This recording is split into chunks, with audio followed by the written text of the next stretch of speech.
आप इस वीडियो में देख रहे हैं एप्लीकेशन ऑफ गॉस थ्योरम। ठीक है, अपन ने एक एप्लीकेशन आपका कर चुके थे कि लॉन्ग स्ट्रेट वायर पे आपने इलेक्ट्रिक इंटेंसिटी फाइंड किया था, किसकी हेल्प से? गॉस थ्योरम की हेल्प से।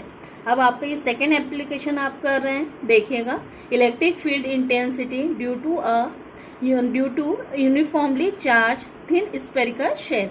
मतलब आपके पास क्या है, एक स्पेरिकल शेल है, ठीक है, एक मेटलिक स्पेरिकल शेल है जिसको आपने यूनिफॉर्मली चार्ज कर दिया, मतलब पूरा चार्ज एक समान रूप से उसके ऊपर फैला हुआ है। ठीक है, तो आपको क्या करना है, उस स्पेरिकल शेल के लिए आपको क्या करना है, इंटेंसिटी फाइंड करना है। ठीक, एक समान आवेशित गोलीय कवच के कारण विद्युत क्षेत्र की तीव्रता आप ज्ञात कर रहे हैं। अब इसके नोटेशन से आप देख लें थोड़ा सा कि आपने क्या किया, आपने एक शेल कंसीडर किया है जिसको आपने क्या किया, कंप्लीटली पूरा एक समान यूनिफॉर्मली क्या कर दिया गया है, चार्ज कर दिया गया है। ठीक है, वो आपने क्या लिया है, सेंटर लिया है। रेडियस आपने क्या लिया, स्फीयर का रेडियस आपने क्या ले लिया है, कैपिटल आर। अब यहाँ पर इन्होंने क्या बोला है कि चार्ज एरिया आपका पूरा एक समान रूप से फैला गया है ना। तो अब चार्ज को आपको ओपन नहीं रखना है, क्योंकि गॉस का थ्योरम क्या बोलता है कि चार्ज क्या होना चाहिए, क्लोज सरफेस में होना चाहिए। तो आपने क्या किया है कि एक पी पॉइंट कंसीडर किया जिसपे इंटेंसिटी आपको क्या फाइंड करना है, ई, मतलब इंटेंसिटी ई की वैल्यू आपको चाहिए। तो आपने उससे होते हुए क्या किया, एक स्फीयर कंसीडर किया है, एक दूसरा गोला आपने क्या किया है, कंसीडर किया है, जो ओ से स्मॉल आर डिस्टेंस पर है। ठीक है, तो यहाँ पे कैपिटल आर और स्मॉल आर का थोड़ा सा समझे कंसेप्ट कि कैपिटल आर आपका क्या है, रेडियस है, किसका, स्फीयर का, एक गोले का रेडियस है, त्रिज्या है। और स्मॉल आर क्या है, ओ से पी पॉइंट का डिस्टेंस है। ठीक है, स्टूडेंट क्या करते हैं, नोटेशन तो ये देते हैं, लेकिन जब सॉल्व करते हैं तो स्मॉल आर और कैपिटल आर में कंफ्यूज होते हैं। तो आप देख लें कि कैपिटल आर क्या है, आपके गोले का, स्फीयर का रेडियस है, और स्मॉल आर क्या है, ओ से पी पॉइंट का डिस्टेंस है। अब आपने यहाँ पे एक एलिमेंट्री एरिया सपोज किया है जिसकी डायरेक्शन क्या होगी, आप बहुत बार पढ़ चुके हैं कि एरिया वेक्टर की डायरेक्शन क्या होगी, परपेंडिकुलर। ठीक है, इस एरिया की क्या होगी, परपेंडिकुलर। और यहाँ पे यदि आप एक टेस्ट चार्ज सपोज कर रहे हैं तो रिपल्शन के कारण भी क्या होगा, इंटेंसिटी का डायरेक्शन क्या होगा, आउटवर्ड साइड होगा। तो आपका जो एरिया है जिसको आपने डी से डिनोट किया है, और इंटेंसिटी, दोनों का डायरेक्शन क्या होगा, सेम होगा। तो आपको मालूम है कि जब भी डायरेक्शन सेम होता है एंगल क्या बनेगा, आपका 0 बनेगा। ठीक, अब उसी को इन्होंने यहाँ पे समझाया है, देखिएगा। Let us consider a thin metallic spherical shell of radius capital R. वही आपने लिखा है यहाँ पे कि कैपिटल आर का आपने क्या किया है, एक मेटलिक स्फीयर आपने कंसीडर किया है। Let Q be the charge given on the shell. आपने क्या कर दिया है, क्यू चार्ज इसको दे दिया है, शेल को आपने क्या दे दिया है, क्यू चार्ज दिया है। The charge will be distributed on the surface of sphere. Q charge पूरा क्या हो गया, यूनिफॉर्मली क्या हो गया, डिस्ट्रीब्यूट हो चुका है।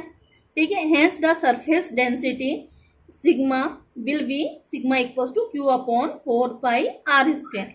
अब देखिए यहाँ पर अपन ने एक चार्ज नहीं दिया है, अपन ने उसको बहुत सारा चार्ज दिया है। तो स्फीयर के ऊपर चार्ज डेंसिटी का फॉर्मूला यहाँ पे क्या होता है, डेंसिटी आपने पढ़ा है कि मास अपॉन वॉल्यूम।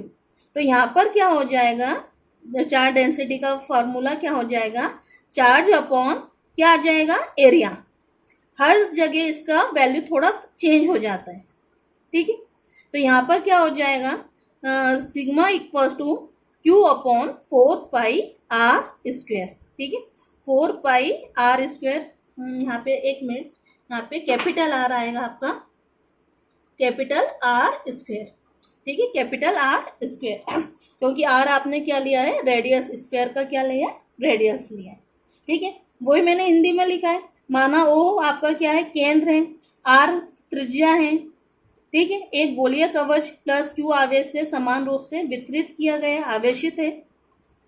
ओ से आर दूरी पर, स्मॉल आर दूरी पर पी पॉइंट लिया गया है, पी बिंदु पर विद्युत क्षेत्र की गणना करनी है। ठीक, अब ये पी पॉइंट आपका किस तरह से रखा हो सकता है, ये आपका मेन है कि पी पॉइंट हो सकता है कि इस स्फीयर के क्या हो, बाहर हो।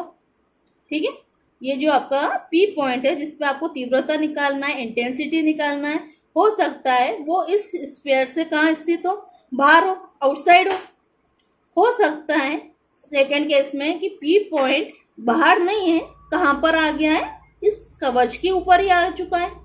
ये भी हो सकता है कि पी पॉइंट बाहर ना होकर कहाँ पर है, कवच के ऊपर है। ठीक है, या फिर थर्ड केस आपका क्या हो सकता है कि पी पॉइंट ना तो बाहर है, ना तो कवच पर है, ना तो बाहर है, ना तो कवच पे है। पी पॉइंट कहाँ पर है, जो आपका मेटलिक स्फीयर है उसके अंदर है।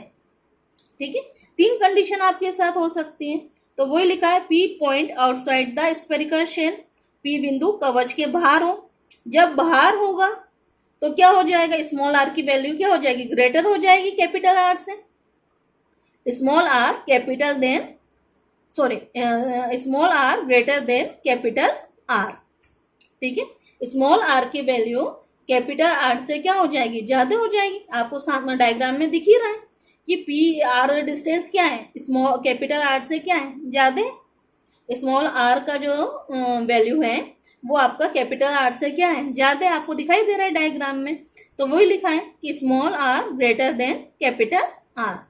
अब यदि हो सकता है कि पी पॉइंट कहाँ पर हो, बाहर ना हो के कहाँ पर हो, शेल पर हो। अब इस कंडीशन में क्या हो जाएगा, स्मॉल आर और कैपिटल आर क्या हो गए, सेम हो गए, इक्वल हो गए।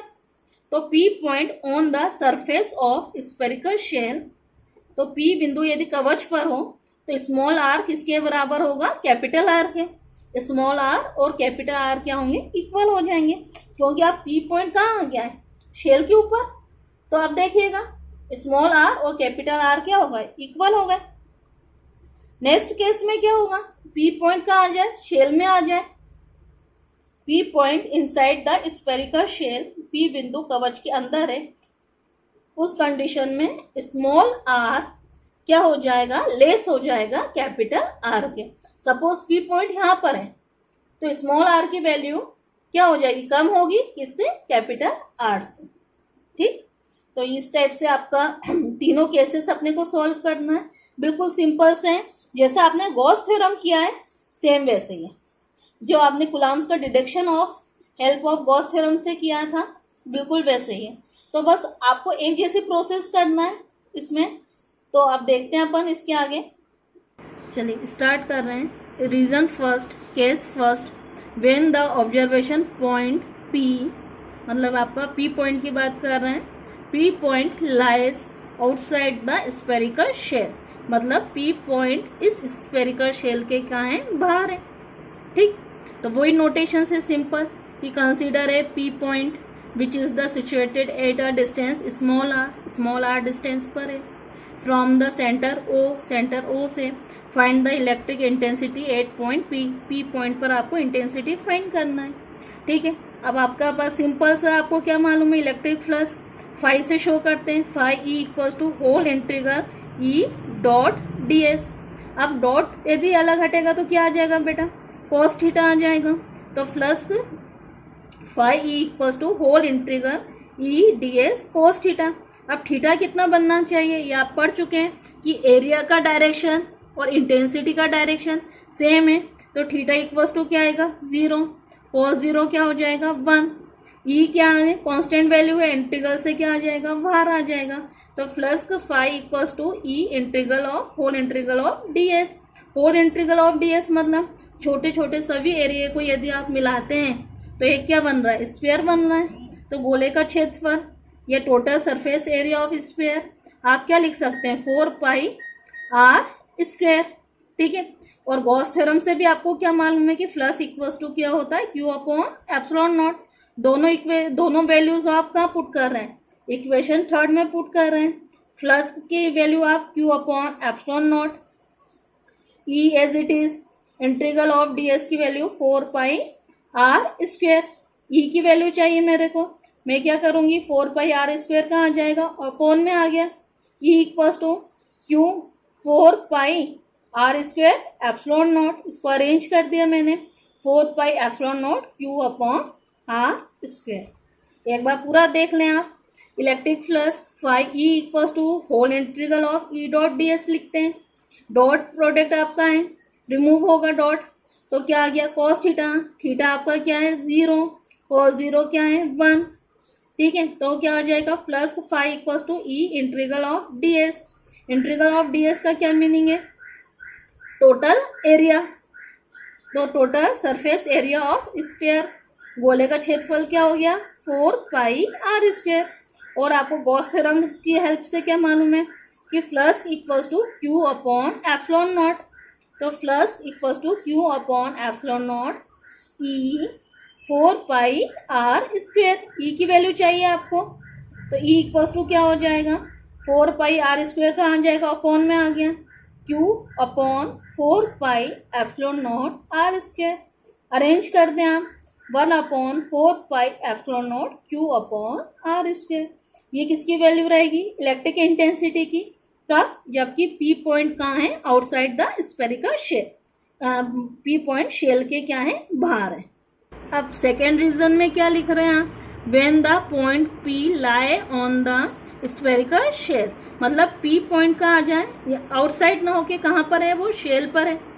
अब शेल पर है इसका मतलब क्या हुआ, स्मॉल आर और कैपिटल आर क्या है, एक ही, स्मॉल आर और कैपिटल आर क्या है, एक ही। तो कैपिटल आर इक्वल्स टू आप क्या लिख सकते हैं, स्मॉल आर, या स्मॉल आर इक्वल्स टू आप क्या लिख सकते हैं, कैपिटल आर। तो लास्ट इक्वेशन में आपका था 1 upon 4 pi epsilon naught Q upon small R, small R की प्लेस पर आपने क्या लिख दिया, कैपिटल आर स्क्वायर।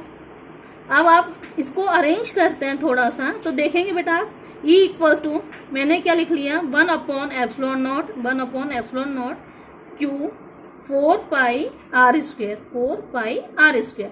तो ये किसका फॉर्मूला बन जाएगा, यानी इस स्फीयर के ऊपर चार्ज क्या हुआ था, फैला हुआ था, तो charge upon area, charge upon sphere का एरिया क्या बन जाएगा, चार्ज डेंसिटी, जिसको आपने कैसे शो किया गया है, सिग्मा से। तो E equals to sigma upon epsilon naught, E equals to sigma upon epsilon naught. एक बार इसको थोड़ा सा फिर से समझे आप कि P पॉइंट बाहर नहीं होके, यहाँ पर ना होके कहाँ पर है, शेल पर है, ठीक है। तो कैपिटल आर और स्मॉल आर क्या हुए, सेम हो गए, कैपिटल आर जितना बड़ा है उतना ही क्या हो जाएगा, स्मॉल आर। तो आपका जो लास्ट इक्वेशन था E equals to 1 upon 4 pi epsilon naught Q upon small R square, तो स्मॉल आर के प्लेस पर क्या आ जाएगा, कैपिटल आर स्क्वायर। अब आप इसको थोड़ा सा अरेंज कर देते हैं, मैंने क्या लिख दिया 1 अपॉन एप्सिलॉन नॉट क्यू के अपॉन में लिख लिया है 4 pi R square. 4 pi R square क्या बन गया, वो सरफेस एरिया जिसपे क्या फैला हुआ है, चार्ज फैला हुआ है। तो क्यू अपॉन एरिया क्या बन जाएगा, चार्ज डेंसिटी, जिसको आपने कैसे शो किया था, सिग्मा से। तो आप क्या लिख सकते हैं, Q upon 4 pi R square को आप क्या लिख सकते हैं, सिग्मा। तो E इक्वल्स टू क्या आ जाएगा, sigma upon epsilon naught. Third case में आप क्या लिख रहे हैं, when P point lies inside spherical shell, मतलब P पॉइंट अब कहाँ आ गया, अंदर आ गया। तो अब आपको एक बात मालूम होना चाहिए, देखिएगा, but we know that the charge given to a spherical shell will spread evenly on the surface and no charge will be inside the sphere। मतलब जो भी आप चार्ज दे रहे हैं वो क्या किया आपने, मैट्रिक्स जो शेल है उसके ऊपर दिया है, अंदर कोई भी आपने चार्ज नहीं दिया है। आ रही बात समझ में, अंदर आपका कोई भी चार्ज नहीं है, जो भी आपने चार्ज दिया है पॉजिटिव चार्ज वो शेल के ऊपर है, तो अंदर कोई भी चार्ज नहीं है, मतलब Q की वैल्यू क्या हो गई आपके पास, 0। तो फ्लक्स का अपने आप क्या हो जाएगा, 0 हो जाएगा। फ्लक्स फाई इक्वल्स टू क्या हो जाएगा, Q upon epsilon not. Q अपने आपका क्या है, 0, तो फ्लक्स की वैल्यू क्या हो गई, 0। अब इलेक्ट्रिक फ्लक्स की नहीं बन रहा है तो इंटेंसिटी E की वैल्यू क्या हो जाएगी, 0। इसका मतलब क्या हुआ कि यदि शेल के अंदर यदि कोई भी चार्ज नहीं है तो इंटेंसिटी की वैल्यू क्या आएगी आपके, 0।